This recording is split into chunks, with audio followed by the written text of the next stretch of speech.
Hindi tayo pare-pareho ng trabaho.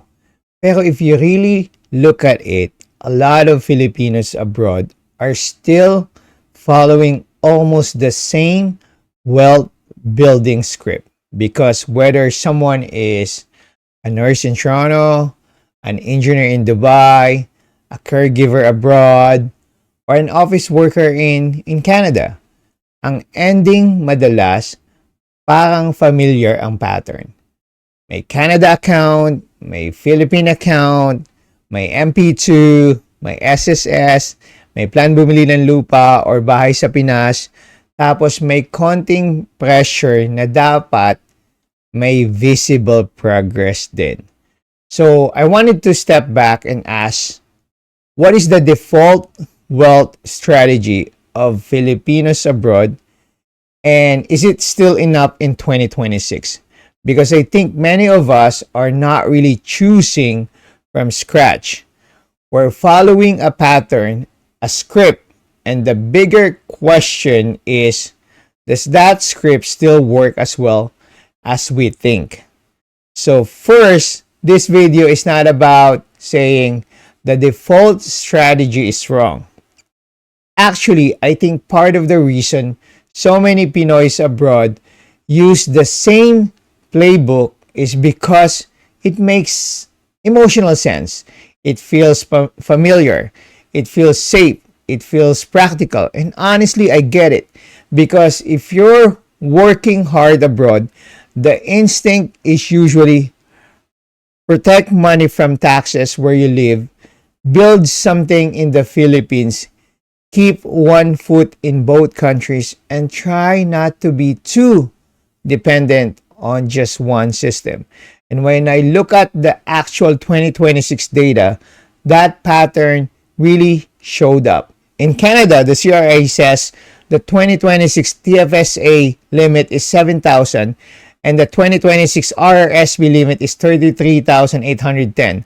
On the Philippine side, Pag-ibig announced that the 2025 MP2 dividend rate was 7.12% and reported member voluntary saving hit 93.6 billion or 58% of total savings collection. And SSS contribution are now at 15% effective from January 2025 onward. So for me, right away, one thing became clear. The global Pinoy is usually not a one-country investor. We're often trying to build in two worlds at the same time. Kasi in reality, the global Pinoy is usually a dual-engine investor. So what stood out to me? First, the strategy is built on trust. This is probably the first thing that hit me. A lot of default strategy is not just about returns. It's about trust. Pinoys abroad tend to gravitate toward things they understand, things they've heard of, and things that feel stable. So on the Canada side, that often means TFSA, RSP, bank investing, employer plans, and on the Philippine side, that often means MP2, SSS, real estate, maybe some land, maybe a future home base. And honestly, that makes sense. Because if you're already living abroad, you don't always want your money strategy to feel complicated too. So I think a lot of this default strategy survives not because it's always the highest growth strategy, but because it feels safe enough to repeat. Second, the tax shield side in Canada is actually strong. One thing I do agree with this is if you're in Canada and you're not using your tax shelter properly, you're making life harder than it needs to be. The CRA's own numbers for 2026 are a reminder of that. The FSC limit, 7,000. RSP, 33,800, 10,000. So if you're earning decent money and you're not just letting everything sit in a normal taxable account, or worse, just in cash forever, then yes, part of the system is being wasted. And I think that's why this has become part of the default strategy. Because for many people in Canada, the TFSA and RRSP are not fancy moves. They are basic survival tools. Third, MP2 is attractive for a reason. This one is obvious. Pag-ibig MP2 keeps pulling up people in because the numbers are easy to understand and product feels familiar. Pag-ibig announced a 7.12% MP2 dividend rate for 2025, and voluntary savings were reported at 93.6 billion, making up 58% of total member savings collection. And honestly, if you're an OFW or Pinoy abroad looking at that form, like from a distance, of course it gets your attention. It feels like stable, understandable, government-backed, and simple compared with stock market volatility. So I get why it became a favorite, but I also think this is where people can get too comfortable. Because a product being attractive and familiar does not automatically mean it should do everything in your portfolio. That's an important distinction. Fourth, the real estate dream is still part of the script. Even without forcing a specific 2026 statistic here, I think we both know this part is true in practice. For many Filipinos abroad, real estate in the Philippines is still a major part of the dream. Sometimes it's lupa, bahay, apartment, paupahan, or something tangible na pwede mong balik-balikan and emotionally. I understand that feels. It feels real. It feels visible. It feels like proof that your sacrifice abroad turned into something concrete. But I think this is also where people need to be careful because the real estate is not automatically liquid, easy, passive, or efficient. Sometimes it's a real asset. Sometimes it's also an emotional purchase, wearing an investment costume, and I think that difference matters. Hindi porket tangible ang asset, automatic, efficient na rin siya. I agree with the general instinct behind the default strategy. I think it makes sense too. Use a Canadian tax shelter if you live in Canada, maintain some Philippines-based financial roots, and avoid putting everything in just one country or one system.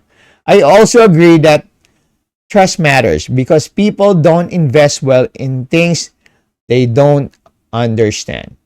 Where I'd be more careful is when the default strategy becomes too automatic because safe is not always the same as enough, and familiar is not always the same as optimal. For example, MP2 can be attractive, but it's still peso based. SSS gives a safety net, but not a complete retirement plan. Real estate can be powerful, but also illiquid and management heavy. And if all your growth assets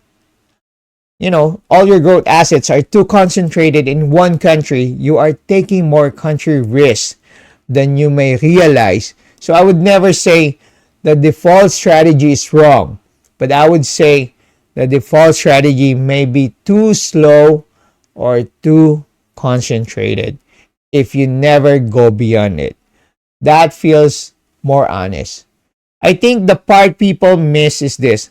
The default strategy was built mainly for safety, familiarity, and emotional comfort, not necessarily for maximum long-term efficiency. And those are not the same thing. Because if your full strategy is only TFSA, RSP, MP2, SSS, real estate back home, you might still be missing broader global equity exposure, more diversification outside one country, and a better balance between safety and growth. And I think this is where a lot of global Pinoys get stuck. Not because they are doing bad things, but because they stop at good enough to feel safe. Instead of asking, is this enough to actually grow? Hindi sapat ang safe lang. Kailangan may growth engine din. So these are the questions that naturally came to mind.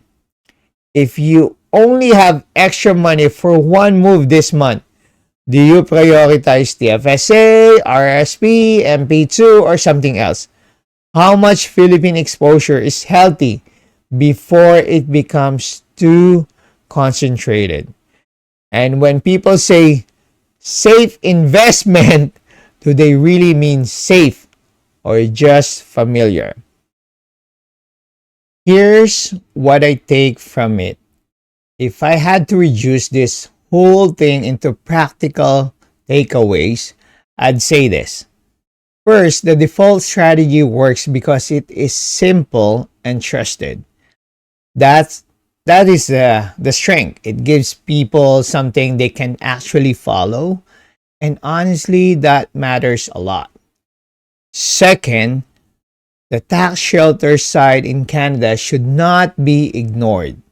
If you're in Canada, your TFSA and RRSP are not side topics. They are part of your core system. The CRA's 2026 limit reminds you how much room there is to use if you're eligible. The third one, MP2 is strong, but it should not carry the whole future alone. The 7.12% 2025 MP2 rate is strong and the popularity makes sense.